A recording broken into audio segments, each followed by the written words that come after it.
Hello, this is Mrs. Collins, and today we're going to talk about a mixed media project. I also call this Photography Plus. This presentation is full of inspirational ideas and resource images that I found online that I thought were very inspiring and exciting. You can do your own research for the mixed media project as well. These are just a few ideas to get you thinking. You'll also find this presentation in our online classroom if you'd like to look through it at a slower pace or review some of the images. We've already discussed the project entry document for the mixed media project and instructions. These are just different ideas and ways you can go. Remember, your goal is to start with an original photograph that you took and embellish it and enhance it in a unique way. This is a source image that I found online that I thought was very interesting and unique, and how it combined multiple photographs together and played with the idea of different faces going different directions, as well as different types of skin tone. I also really loved the beautiful texture in the background and how the artist used many types of paper and layering to create a neat look. So this is more of like a collage, a pure collage made of photos and paper. This next idea I found online as well, and I thought it was fantastic. And the art teacher in me really loved this because of how many different types of art are involved in this one mixed media project. It looks like to me the artist chose to use some pencil drawing, some colored pencil, some painting, maybe some graphic illustration, as well as collage, and mix them all together in a unique and beautiful way. Again, these are just ideas. I don't want you to copy them. I just want them to inspire you, and you can pick and choose what mixed media materials that you use in your composition.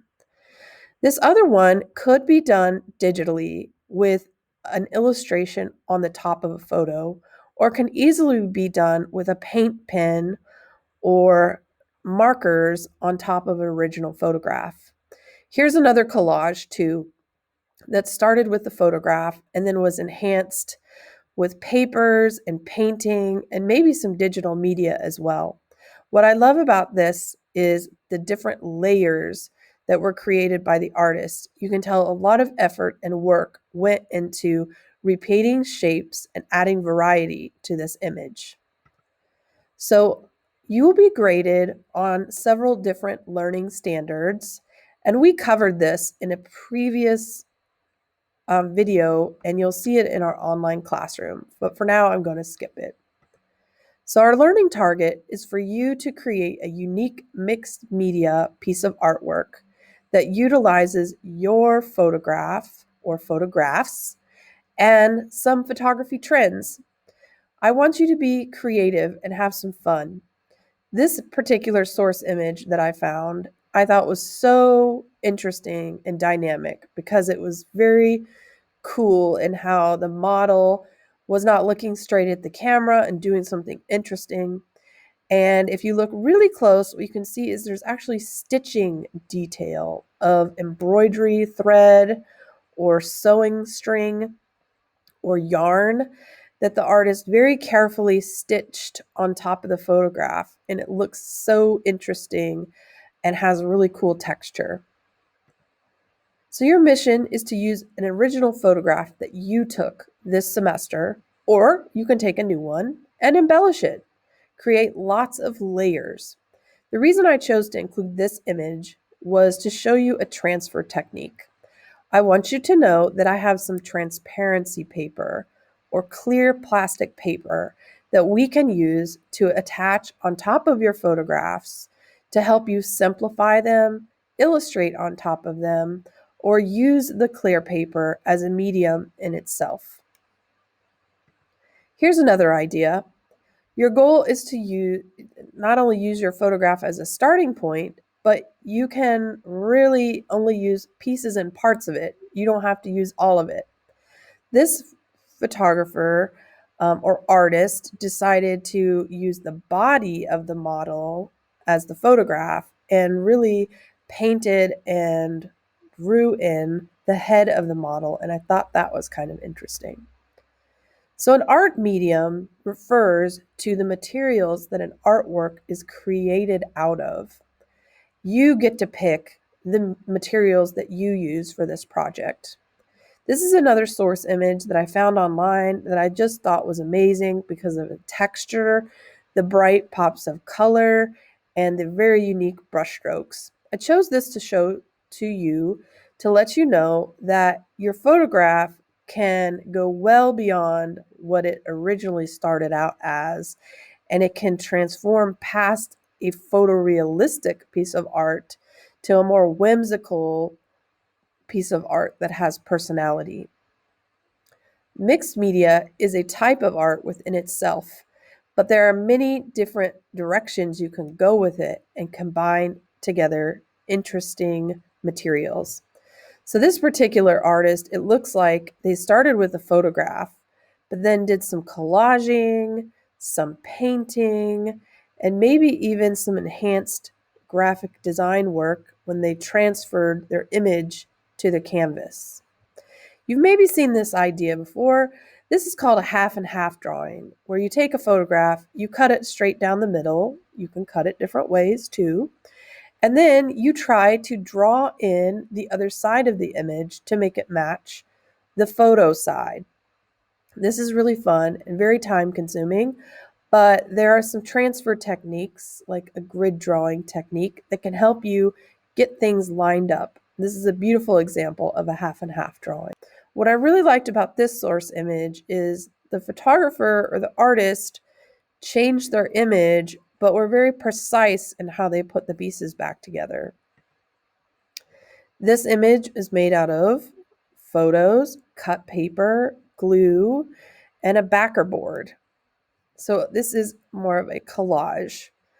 Typically, collages are made of different types of paper, but now they can be made of nearly anything, even digital collages. Juxtaposition is an interesting art word. It's when two things that are completely different from each other are combined together in an interesting way. When I saw this image, this is the word I thought of, because I thought, how interesting how the artist put together the juxtaposition of an organic person with natural flowers and forms, and some was in color and the other was in grayscale.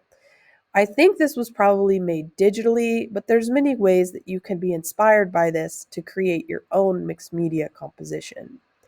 This reminded me of Andy Warhol and his kind of pop art style, but I believe that this was created with a photograph, a computer, and some oil or chalk pastels. It could also be created with marker or paint. Simple but fun.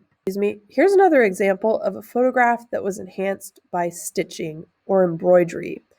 This one took a lot of time and was really had an interesting texture, so I wanted to share it with you. You've already seen this image, and this was the one that caught my eye and made me think, ooh, we should do a project like this. Because I just love the contrast between the black and white photo and the amazing pops of color that the artist used all around the model in the background, and the interesting textures they used to put it together. This was a neat one that I saw on a blog post online, and I wanted to share it with you because it's really fascinating and amazing. I believe this artist started with photographs, but then created a mixed media portrait using cut up fabric. Well, they actually used blue jean pieces, mounting boards, and glue. And there's a little tiny detail picture here that you can see a lot of care and work went into creating this wonderful piece of work. And it took a lot of craftsmanship to glue down all of that fabric. Here's another one. This I also considered mixed media because it started with a photograph and it's been changed and went well beyond it. It could have been completely made 100% digitally, but what I liked about this image was how it had very limited colors in it. And I put this in here to have you think about the color choices you make on your project. This one was really fun and just kind of cool and trendy, and I just loved how free it was with the very, like, cartoony illustration type lines on top of a photograph. This could be done by hand or in the computer or a combination of using paint pens. Finally, you'll be able to see this presentation in our online classroom and see where I found all my resources and source images, and you can take time looking at it further. I'm here to help you. I cannot wait to see what you create, and thanks for watching.